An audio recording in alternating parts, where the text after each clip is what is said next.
ନେଇକି ଆସିଛ। ହଉ ଆଜି ଆମେ ସମସ୍ତେ ଶୁଣିବା। ଆଜି ଆମେ ଗୋଟେ ସମସ୍ତେ ଗୋଟେ କିସ ଟয়ଲେଟ ବିଷୟରେ ସମସ୍ତେ ଶିଖିବା। ବୁଝିପାରିଲ? ଟয়ଲେଟ ଅଛି ତ? ହଉ ଏଇଟା କଣ କିଏ କହିବ ହାତ ଟେକିଲ?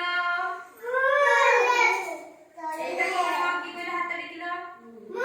କହିଲ ତମେ ଆଗେ କୁହ ଏଇଟା କଣ? ଟয়ଲେଟ।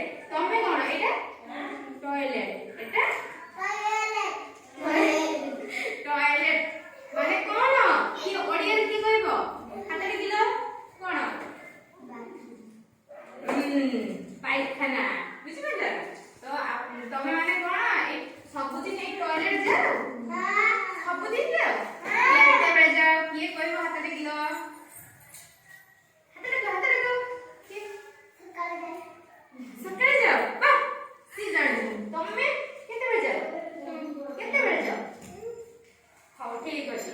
ଆଜି ଆମେ ଏଇ ଟୟଲେଟ ବିଷୟରେ ମାନେ ଜାଣିବା। ବୁଝିପାରିଲେ? ତମେ ମାନେ ସବୁଦିନ ତ ଟୟଲେଟ ଯାଅ? ତ ଟୟଲେଟ ତମ ଘରେ ସବୁ ସଫା ରଖାଯାଏ? ସଫା ରଖାଯାଏ ତ? ହଉ ତ ଟୟଲେଟ ସଫା ନ ରଖିଲେ କଣ ହବ? ପାଟି କରନି, ମୁଁ କଣ କହୁଛି ଶୁଣ। ଏଇ ଟୟଲେଟ ସଫା ରଖିବା ଦ୍ୱାରା କଣ ହୁଏ? ଟୟଲେଟ ସଫା ନ ରଖାଯିବ ତାହେଲେ କଣ ହବ? ରୋଗ ହବ, ବିଭିନ୍ନ ରୋଗ ହବ। ତାହେଲେ ତମେ ମାନେ ସବୁଦିନ ଜୋତା ପିନ୍ଧିଯାଅ ତ ଟୟଲେଟ? ଜୋତା ନ ପିନ୍ଧିକି ମାନେ ନ ପିନ୍ଧିକି ଗଲେ କଣ ହବ? ରୋଗ ହବ। ସେଇ ଯୋଉ ଟୟଲେଟ ସଫା ନ ରଖ ନା ତ ଖାଲି ପାଦରେ ଯଦି ଯିବ ଆମ ପାଦରେ ମାନେ ସେଥିରେ ଯୋଉ ମାନେ ସେଇ ଯେ ପାଇଖାନାର ଯୋଉ ଜୀବାଣୁ କୀଟାଣୁ ସବୁ ରହିଥାଏ ନା ଆମ ପାଦ ଦ୍ୱାରା ସ୍ପର୍ଶ ହେଇକି ଆମକୁ ବିଭିନ୍ନ ରୋଗ ସୃଷ୍ଟି ହୁଏ। ବୁଝିପାରିଲେ ନା? ସେ ରୋଗ ହବା ଫଳରେ ଆମକୁ ବିଭିନ୍ନ ରୋଗ ହୋଇଥାଏ। ତାହେଲେ ଆମେ ମାନେ ସବୁବେଳେ କଣ କରିବା ଉଚିତ?